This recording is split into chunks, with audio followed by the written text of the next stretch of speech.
I'm just going to say this right out of the gate, that this video is going to involve a lot of very gross and hard to deal with themes, really. It's going to involve themes of rape, kidnapping, and just assault towards a very, very innocent girl. If any of these themes are not comfortable for you, I highly suggest you just skip. Please do. I don't blame you. It's going to be tough on this one. But if you feel like you can stomach it, though, continue watching. Thank you. Hello, ladies and gentlemen. My name is Caden K of Hide and Seek, and welcome to a brand new video. Today we are going to be going over the case of Junko Furuta. This case is pretty hard, honestly, if I'm just being straight up with every single one of you. It's gross. It's kind of like the Toolbox Killers in a way. It's very hard to watch, it's very hard to read, and it's hard to even imagine the stuff that this innocent girl had to go through. But you know, grab your snacks, grab a blanket, get comfy, because we're about to delve into the case of Junko Furuta. Let's begin. Junko Furuta was your average high school girl. She was born in Misato, Saitama Prefecture and attended high school at Yashio Minami High School. She managed to hold up a job at an electronics retailer, which she even claimed she wanted to work after graduation. She was a very active girl at school and couldn't do any wrong. She never drank, smoked, or did any drugs. One day, while at school, a boy named Hiroshi Miyano confessed his feelings to Furuta. She turned him down, but this was a big mistake.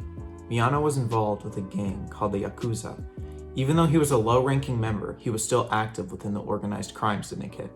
They're noted as being very well-dressed, having a plethora of wealth behind them, and having a strong sense of ruthlessness when it came down to crime. Furuta didn't realize that a simple no would cost her life. It's the night of November 25th, 1988. Furuta was just riding home on her bike at around 8:30 p.m. She had just gotten off work. Miyano ordered Nobuharu Minato, who was also in the gang, to kick her off the bike. So, he did it. Once Minato did, he ran off. Miyano ran up and offered her a walk home so that she could be safe. Furuta accepted the offer and Miyano led her not home, but to a warehouse. Upon arrival at the warehouse, Miyano told her about his connections to Yakuza and threatened to kill her as he raped her. She was brought to a hotel and raped once more. Miyano told Joe Ogura and Yasushi Wantabi about the rape on a phone call. Ogura told Miyano to keep her in captivity so that people could perform sexual acts on her. The time is around 3 a.m. now. Miyano takes Furuta to a park to meet up with Minato, Ogura, and Wantabi. She was taken to a house that was owned by Minato's parents. When it became clear that Furuta wasn't coming home anytime soon as the days went by, the parents went to the police seeking answers. Furuta was forced to call her parents and had to tell them that she was safe and staying with a friend. She was even forced to say that police investigation wasn't necessary and to call it off. When Minato's parents were around, he forced Furuta to pose as his girlfriend. It was apparently clear that he was lying, but no one did anything. The entire family knew of Minato's connections to the Yakuza, but not a single one of them reported it because they didn't want to face backlash. Every single one of these people knew, but no one raised a finger. Day 1 through 10. Furuta was raped over 400 times. She was starved and suffered severe malnutrition. She was fed cockroaches to eat and was forced to drink her own urine up from the floor to stay hydrated. She was forced to masturbate and strip in front of reportedly 100 different men. She was burned multiple times from cigarette lighters and even had fireworks be set off in her mouth, vagina, and ears. At one point, she even had a still lit light bulb forced into her anus and vagina. Day 11 through 20. She was brutally beaten on multiple occasions. Her face had been held down on the concrete and was jumped on multiple times. She was tied to the ceiling and had her body be used as a punching bag until the damage from the inside of her body was so severe that blood spilled from her mouth. Her nose had been so damaged and filled with blood that she could only breathe through her mouth. The killers dropped dumbbells onto her stomach. This, in turn, made her vomit anytime she tried to drink water. When she eventually tried to escape, she was punished by having cigarettes be burned onto her arms. Her captors shoved bottles into her anus, causing bleeding and injury. She had flammable liquid being poured on her and lit, not killing her, but severely hurting her. Day 21 through 30. Her severe leg burns had made it to where she couldn't walk properly.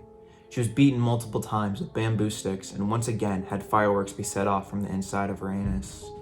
Her hands had been smashed by weights and her fingernails were cracked. The captors beat her with golf clubs and iron rods. Furuta was forced to drink her own urine and was mocked as she did it. Since it was winter, the killers took it upon themselves to make her sleep outside in the cold. During these days, Furuta made an attempt to escape by phoning the police but was stopped by one of the boys. When the police phoned back to the household, one of the boys claimed it was a miscall. As punishment for trying to escape, her legs were doused in lighter fluid and caught on fire. She began to go into convulsions, but the boys said that they thought it was fake later in court. Day 31 to 39. Her captors poured hot wax under her face, causing severe burns. Her eyelids had been burned by cigarette lighters and then stabbed by a sewing needle in her chest. Her left nipple had been cut off by pliers and had, once again, a hot light bulb shoved into her vagina. The captors jammed scissors into her vagina, which caused very severe bleeding. The damage done to her vagina made her unable to properly urinate. The injuries she had faced made it take over an hour for her to crawl down the stairs and use the restroom. Her eardrums were critically damaged and her brain size had reduced greatly. Day 40 to 44. Furuta greeted the New Year's Day alone. Her body had been mutilated so heavily that she couldn't move. The captors beat her some more with an iron barbell. She began to bleed profusely from her mouth and nose. Lighter fluid was dumped all over her body and then was lit. She was eventually burned until she died, alone and in pain. This now brings us to the end of her suffering. Less than 24 hours after the murder, she was wrapped in a blanket, stuffed into a travel-sized case, all with the help of Minato's brother. Her body was placed in a 55-gallon drum and filled with wet concrete. She was then loaded and disposed of into a cement truck. On January of 1989, Hiroshi Miyano and Joe Ogata were arrested for the gang rape of a different female that they'd kidnapped in December. When they were being interrogated, Miyano was deceived into thinking that the police were aware of the murder. Thinking that Joe Ogata had confessed to the murder of Furuta, Miyano told the police where Furuta was located. The police didn't understand what they were talking about at first, simply because the police were initially wanting a confession to a different murder of a woman and her son. The police did eventually find Furuta's body. Her body was so disfigured and mangled that she was only identified by her fingerprints. On the first day of April in 1989, Ogata was arrested for a separate sexual assault and was rearrested for the murder of Furuta. Everyone else soon followed. Junko's funeral was held on April 2nd in 1989.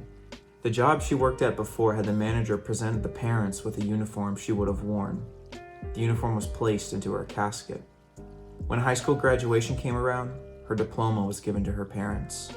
Her burial site is unknown, but she now rests peacefully. Now, you think the law's mighty hammer would smack these disgusting individuals into the fifth realm. Sadly, this wasn't the case.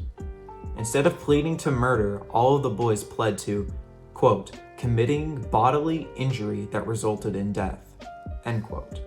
Hiroshi Miyano received 20 years of imprisonment and in 2013 was rearrested for fraud but released without charge. He was 18 years old when he committed the crime. Nobuharu Minato was sentenced to a 4 to 6 year sentence but was resentenced to 5 to 9 years. His parents and brother were never charged, but he was sentenced in 2018 because he murdered a 32-year-old man. He was 16 years old at the time of the crime.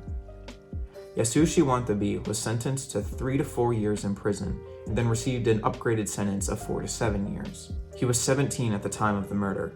Joe Ogata was sentenced to 8 years in juvenile prison. He was 17 when the crime was committed. Most of these killers are now free.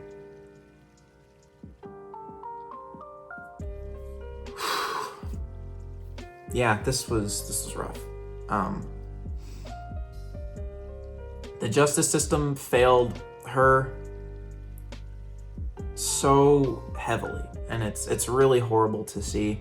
In all honesty, an innocent 17-year-old girl went through these 44 days of just hell, and these dudes didn't even get a life sentence for it.